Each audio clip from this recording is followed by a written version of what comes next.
We have 2 new embossing folders, and I'm here to tell you, I think embossing folders do not get the respect that they deserve. They are highly versatile tools.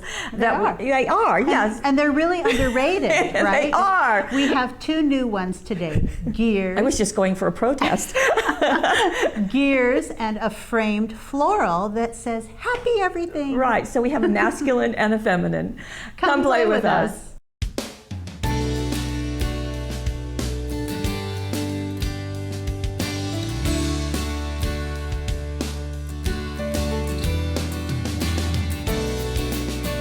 And here they are. Here's our he said, she said segment. Right, of gears and framed floral. I love this. It's got a separate frame here of that floral, and then the sentiment, and then that overall gears, which is great fun. And this measures 4 1/8 by 5 7/8, so very generous. I think that hot off the presses, our embossing folders are the only ones that come with the silk screening, which is wonderful. It's helpful. You know which side is up. If you're going to use the other side, Yes. Easy to find in all your stash. And as always, we give you ideas and show you other goodies that are available. Right. And let's get to the projects. We're going to start with gears first. And look at this lovely. There are so many wonderful things about it. It's beautiful and it's simple. So there's a lot of gear work going on, but it's a very simple thing to do. I have here the gears that have already been embossed on black cardstock. Which you can't see. Which you cannot see. I mean, you barely can see it at all, but it's on there. But the 2 things I want to show you over here are Inca Gold. I have silver and gold Inca Gold.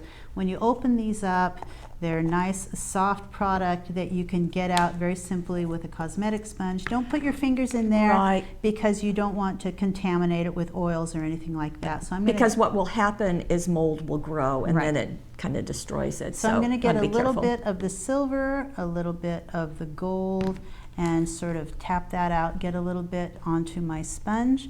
And just lightly. You don't want to apply too much pressure because it will go down in between the gears, and I want to stay on top of them. And I'm just going to start moving around, scooting around in different areas, very randomly. I didn't choose this, I just sort of went around to different areas, moved around to different spots, and just sort of moved it around. Some of it is going to get on the background. It doesn't really make much of a difference. Circular kind of helps too. And then I'm going to pick up the silver, and I want to do it while it's soft. I don't want it to harden on me, and so it would dry out. And start moving in with the silver. Ooh, look at that. And then you get those different looks. Now, I know for some people, mixing metals like this, gold and silver, kind of doesn't feel organized or something, but I would invite you to try it because the look is quite spectacular. Doesn't that look, I know I keep going, but doesn't that look sort of steampunk right away? It does. Doesn't it just sort of evoke that, and the shadows behind it? It does, it's beautiful. So here's what it looks like when it's all done. And the other thing that Gail has done when she created this is this part for the message. I don't think I've ever seen that angle done. And it works so well with the circular gears to have some straight edges. It's a very mechanical look, isn't it? Yeah. And this is incorporating the everyday greetings dazzles. You can see that she chose the silver pearl. And that's going to give you lots of everyday greetings like best wishes, get well, thinking of you, hello. I love that hammered gold in the back. I just think that fits it so perfectly. And knowing Gail, she would have to add a touch of the black suede. So there's the hammered. And the twine worked really well for it too. We have a set of different colors of twine, and it's just a great look. I am here to report, however, the woman did not do the inside of the card. I don't know what she was thinking. The front was all but there necessary. You go. She did it for the package and didn't move forward. And there is a row of rhinestones right there and into the gears. You may not think of rhinestones in gears, but just a little pop of something shiny shiny, and that's the baby bling. Yes, so that works. They add bling quickly. Now, a softer look is in this card, and this is done with the Distress inks. Distress inks, also a metallic StazOn, but I do love that look. So you've just got a piece of it here. So cut that down to size and add some of those beautiful scrapbooking dazzles that's been used with that. I think those are the letterpress dazzles and letterpress papers. There you go. Just beautiful. Okay, so you're going to show us this too? Yep. Yay, I love it when you show us things. So here it is, already embossed. So I've run that, I put that ivory cardstock between the folds of that embossing folder, embossed it, and then I got out some Distress inks. So this was actually Lene's project. She did a beautiful job. Bundled sage, peacock feathers, and she also used a brown. So I'm going to open all of those up, and I have this stylus. This is a great stylus. It has these interchangeable pieces on the end so you can remove them and change colors. I'm going to start with some of the green and very randomly just going around in some different areas. So it's similar in that you're going on top with something and just coloring bits and pieces of it. Although she actually pressed this in so she could get to the background as well. It's very random, but it's okay to go down in between because you're going to hit the top with something else in a little bit. And some of the blue too. Let's see, I'm going to start light. I don't want to make it too much of the blue because it will overpower, but it does add a really neat look with those two colors alone. Now you could leave it at that and have a card just like that. I do like adding some of the brown to get some of your darker areas, and that's much more pressed into the background. Okay, when you do that all the way around, so you're going to cover your cardstock with that, or cover your embossed piece with that, then you get out the StazOn metallic gold. Oh, that's a surprise. A very well used piece here. And you're just going to touch the top of it. You can use it straight from the pad. I think I'll do it this way so I don't obliterate, because I just inked it. I just re-inked it so it's nice and gold, and just barely hit the tops of them, and she just sort of scooted it across like this. Not all over, just in some separate areas, just to get a little bit of highlighting on some of those gears. Gee, that adds a nice dimension. Doesn't it just, it just starts to make it sort of pop. Fun. So, and a good excuse to play with ink pads. Absolutely. And the stylus. Now here is the end result that Lene did, and you can see her inside of her card just has a little happy birthday there with the dazzles. But I love so the embossing folder, just cut it into strips and create a banner out of it. Isn't that gorgeous? Really, really pretty. That's very effective. Well, you could do a bunch of those and have them for cards, couldn't you? Nice little embellishment. You can really see the gold. Put that on a gift card. Yeah, very nice. Now the flowers that we used, or that Lene used, is this collection from Petaloo. These are the Botanica collection. These are fuzzy flowers, so that's a nice look. Yeah, they're sort of velvety, right? Velvet hydrangeas, I believe, is what. Yes, I think you're right. Like now, quite a different look is this next one. And wow, very, very different. Now the nice thing about the gears is that you can do it vertically or horizontally. It's going to go, of course, perfectly both ways. Either way. Now the interesting thing about this card is that there's a lot going on in the background before you even use the embossing folder. So it's a nice way to create a background. You could also use a patterned paper and do something like that as well. But in this case, we used some re-inkers, some alcohol, isopropyl alcohol, rubbing alcohol, and a glossy cardstock. I've got a stylus here with a felt the blender pad on the blender. Thank you, with the felt pad.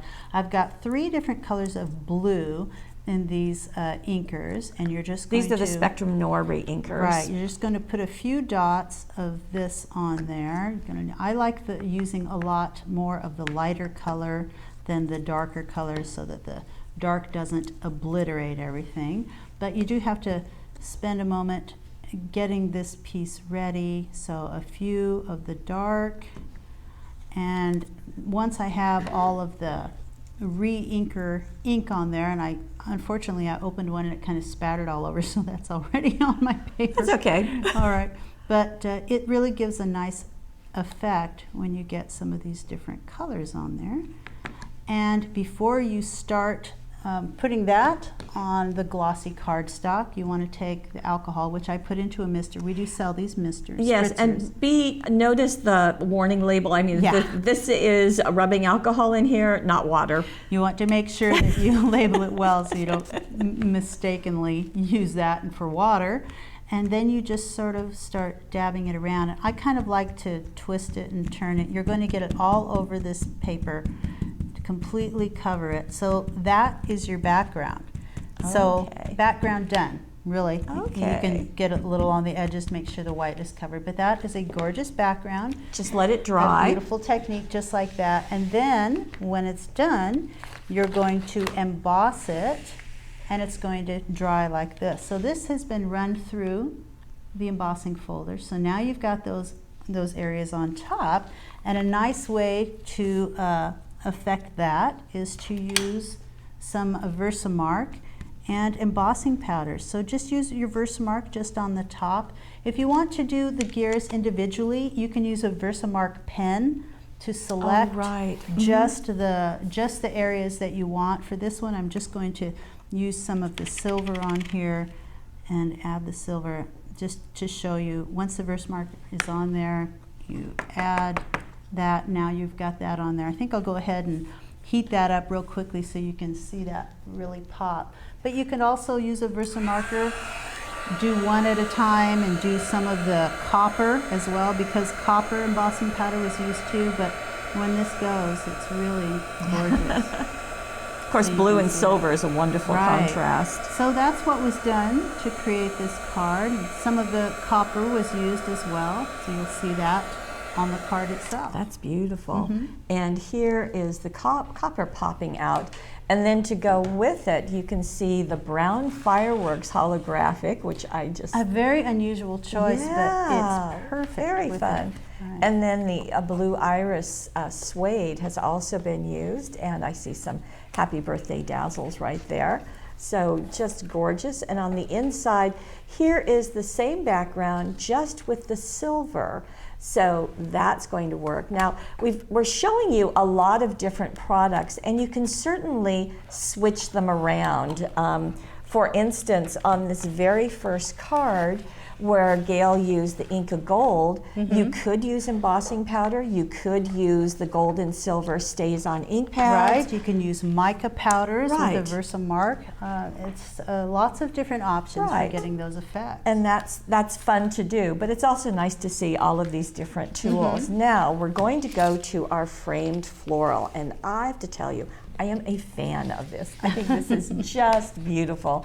And that card on the back is nothing short of gorgeous. And here it is in real life, just so that you can see. And isn't that beautiful? So that's just black cardstock with perfect pearls, Yes. which you can also use mica powders. That's what we Right. discovered. When we say perfect pearls, you can also use mica powders, and we have them in all these great colors. Right, and this happens to be the Interference collection, and we are getting down on some of the collections. There used to be far more, but Ranger, who manufactures the perfect pearls, has discontinued some, and so that's why it's nice to have the mica powders that you can buy in individual colors.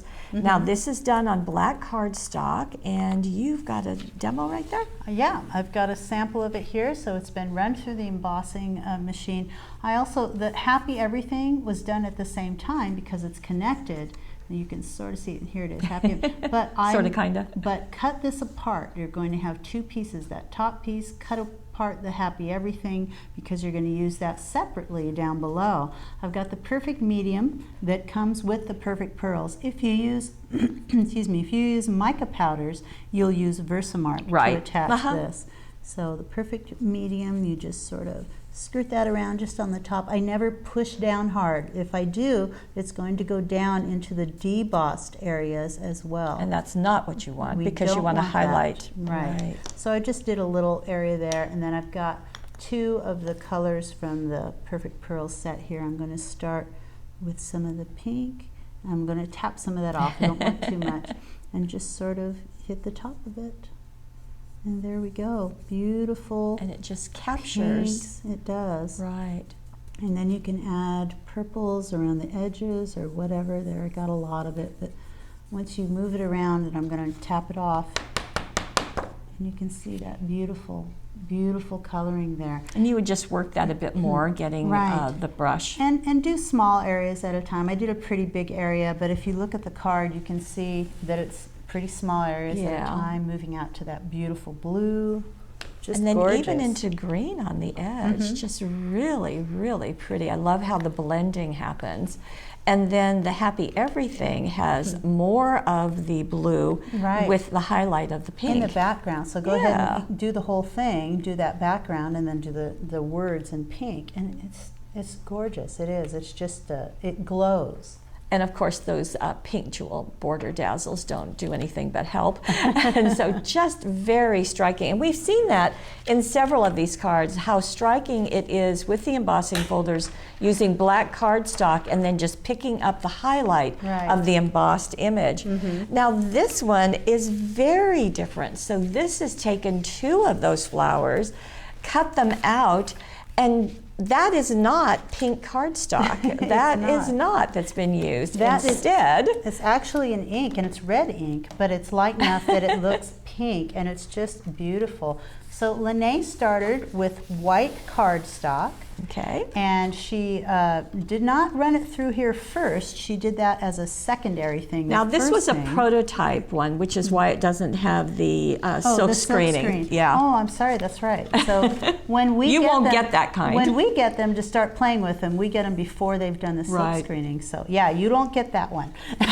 You'll want the silk screen one. But you take the embossing folder, you take the brayer, and pretend this is the silk screen side, and for one of these you're going to take warm red fluid chalk ink, and I'm going to ink this up very briefly. Notice she's getting ink all across the roller. Right, we want it all the way across it, all over it, and then I'm going to ink one side of the embossing folder. Now you can see where it's going to go, and actually for this one you only really need to do the flower. You don't need to do the words. You get it completely on there, and then pretty quickly you'll get your cardstock in there, you'll close it up, and you'll run it through the machine. Once you do, and I'm going to kind of press it on there just so you can see that it does transfer the ink, but running it through the machine will emboss it, and then you'll have that flower on there. It'll be inked like you see here. There you go. But you do it once with the ink on this side, and then you would do it again inking the other side. Okay. Then you'll see how one of these, all the ink is in the debossed area, and one, all of the ink is on the embossed area. So there you go. That's why you've got then just trimming them out. I love the overlapping. Now this one has been foam taped on, but it just is such a pretty, pretty look. Now I think Lene did this, and she did add silver stickles into the center as well as around the outer area of the center, and then coordinating silver border jewel dazzles, and just very, very fun. On the inside of her card, she has one of the foiled die cuts, and you can see that in the gallery which one, and just a note is probably from the Tiny Words and Phrases. Right. So there Beautiful we go. Look. Yes. I love all of the dazzles and the stickles around the center. It's now, just gorgeous. our last card is going to be more of a tone-on-tone look, because we've got light and dark purple, which you can never go wrong with purple, just so you know. And this has been done on watercolor paper with watercolor pencils. Now that's a surprise. So when you get a set of watercolor pencils, there are 9 of those in a set. They also, there we go. Yep. Looks like that. It also comes with a nice little fine paintbrush. Yes. So this has been embossed. It is watercolor paper that it's been embossed with. And the watercolor paper that we have comes in a pad like this, and it's 9 by 12 inches. There are 15 sheets in here, and that's going to go a long way. Right. And you can start by coloring the tops of the embossed areas on this flower. So there's 2 ways of doing this. You can do it like this, where you're going to go ahead and color in the areas that you want to have color on. And that looks really scratchy, doesn't it? And afterwards you get some water. You fix it, huh? And a paintbrush. and you blend it, and I'm wiping off a little. I want to make sure that I don't have too much water on there. I want to blend it around. I don't want it to go into the recessed areas. I just want it to stay on top. So that's one way of doing it. Another way is to actually get the paper wet first and then start coloring in with your pencils.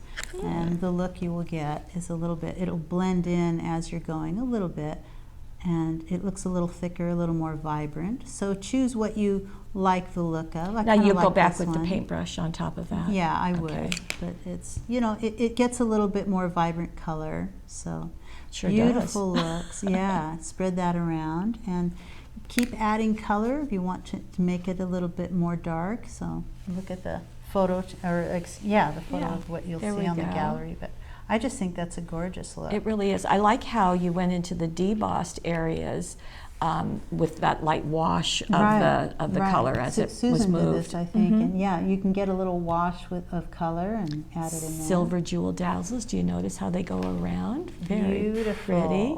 So that's a very versatile one. And now, even though they are on the flower frame and the happy everything, they're on the same embossing folder, you can still cut them apart separately and then mat this separately. That gives a great look. So the same thing was done here. You can see it's just a more concentrated color. So very, very pretty. And the inside has just a little section of the flower. That's great. And I think that's brilliant. A tiny little area. So she's echoed the idea. Here is most of the flower in a frame.